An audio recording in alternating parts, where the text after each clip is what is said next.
अस्सलाम वालेकुम नाज़रीन, उम्मीद है कि आप सब खैरियत से होंगे।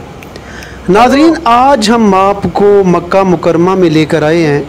यहाँ पर ये मक्का मुकरमा का सबसे ज़्यादा मशहूर व मरूफ चौक है, जिसको कबूतर चौक भी कहा जाता है। इतने खूबसूरत चौक की ज़ियारत करें और देखें कि यहाँ पर कबूतरों की कितनी ज़्यादा और कितनी बड़ी मिकदार यहाँ पर मौजूद है। यहाँ पर आपको जगह जगह कुछ औरतें और मर्द दाने बेचते हुए नज़र आएंगे। और यहाँ पाकिस्तान, इंडिया, फ़लस्तीन, चेचनिया, बोस्निया, ये जहाँ से भी मुसलमान रहते हैं, वहाँ के लोग जो इनसे दाने खरीद कर इन कबूतरों को डालते हैं।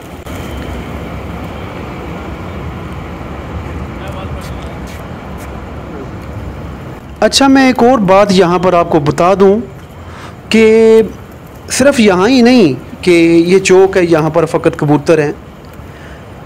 पूरे मक्का मुकरमा में यहाँ पर आपको जगह जगह कबूतर नज़र आएंगे।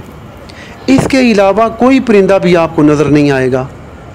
हमने कई जगह देखा है ये कबूतर आम रूटीन में वहाँ पर पाए जाते हैं, जैसे हमारे यहाँ आम रूटीन में कौवे पाए जाते हैं।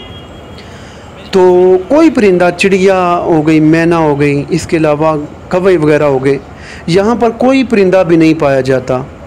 हाँ, यहाँ पर फ़कत कबूतर पाए जाते हैं।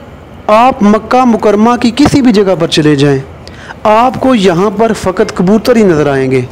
और इसकी बड़ी वजह यह है कि यहाँ पर मौसम बहुत ज़्यादा गर्म है और ये दूसरे परिंदे, कौवा, मैना और चिड़िया वगैरह यहाँ पर एडजस्टमेंट नहीं कर सकती, तो इस वजह से यहाँ पर दूसरे परिंदे नहीं पाए जाते। हाँ, अलबत्ता कबूतर एक ऐसी चीज़ है कि जो गर्म मौसम में भी रह सकते हैं, बल्कि ये गर्म मौसम में ज़्यादा फल फूट सकते हैं।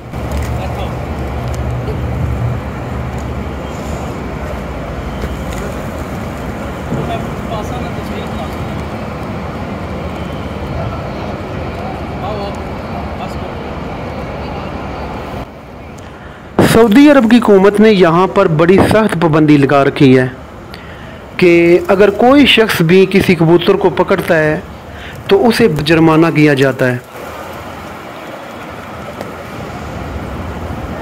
पाकिस्तान या दीगर ममालिक से अगर कोई बंदा यहाँ पर उम्रा करने के लिए आता है या आना चाह रहा है, तो मेरा उसके लिए मशवरा ये है कि वो दिसंबर और जनवरी के महीने में यहाँ पर आए, क्योंकि यहाँ पर उस वक्त काफ़ी ठंड होती है, जबकि आम रूटीन में यहाँ पर बहुत ज़्यादा सख्त गर्मी होती है।